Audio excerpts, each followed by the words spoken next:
Hi, hello, it's Tom here. I just wanted to give you an update on, my GoFundMe program, fundraising efforts, and I guess I wanted to do what I wanted to do today was just talk about what Nancy's going through and kind of give you a window into what we're dealing with. Peripheral neuropathy is it's something about 10% of Americans suffer from. It's where your nerves and the tissues in your body become damaged. Hers became damaged about a year ago when she found out she was had type 2 diabetes. On December 8th of last year, we went to the emergency room and her blood sugar had spiked up to 750. Her glucose levels were at 750. And so she spent 2 days in the ICU. We quickly got that under control when we got home through aggressive diet changes, etc. But then starting in March, she started having like really bad back pain, which then got and really bad itching in her back, and then it got progressively worse. And then this pain started to spread to her legs, and in April of this year, she could still walk on her own, but by the end of July, she was completely wheelchair bound because the peripheral neuropathy, in addition to creating excruciating pain for Nancy, also weakens her muscles to the point where she can't stand up. And so currently, Nancy's in a situation where, if you can imagine this, is she's completely bedridden. She can't sit up on her own. She can't do anything on her own without being assisted. So she needs 24-hour a day care because she's a walrus. So she can't get up to go get a drink of water or do anything else for that matter.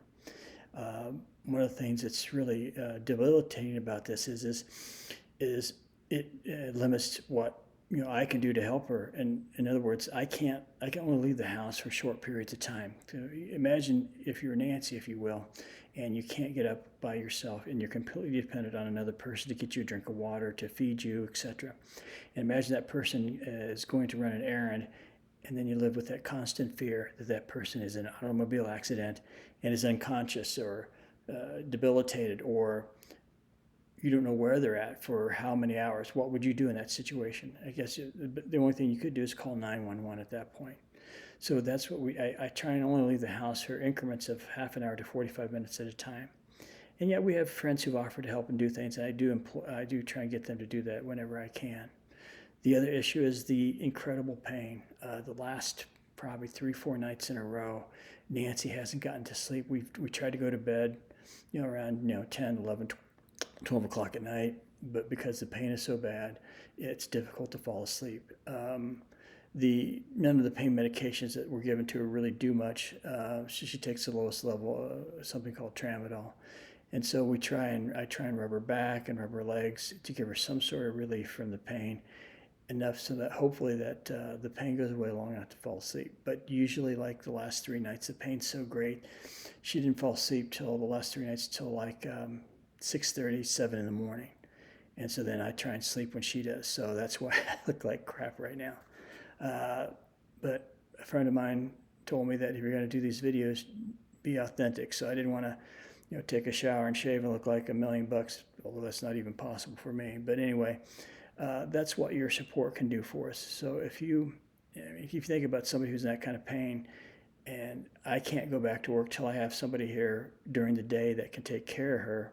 And right now, we've done, I think, pretty good for the fundraising for somebody who doesn't know how to use social media like myself. We're only at 21% of our goal. So right now, I'm just keeping the lights on, the water on, the rent not paid up yet, but we're getting there. So your contributions will help us get back on our feet. So if you go to in my profile, there's a link to the GoFundMe page. Some of you have been really generous with what you've donated. I appreciate that. If you could, though, just send that link to somebody and with a plea to have them help, because I need to expand the help that I'm getting so I can get back to work and then help Nancy. Currently, just so everybody knows, I can't even take Nancy to the doctor right now because I don't have any health insurance.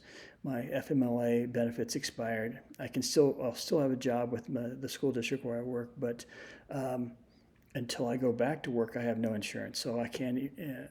So I have no. I don't have money to take her to the doctor right now. So that's why it's so important to get enough donations so that I can get somebody in here to take care of Nancy.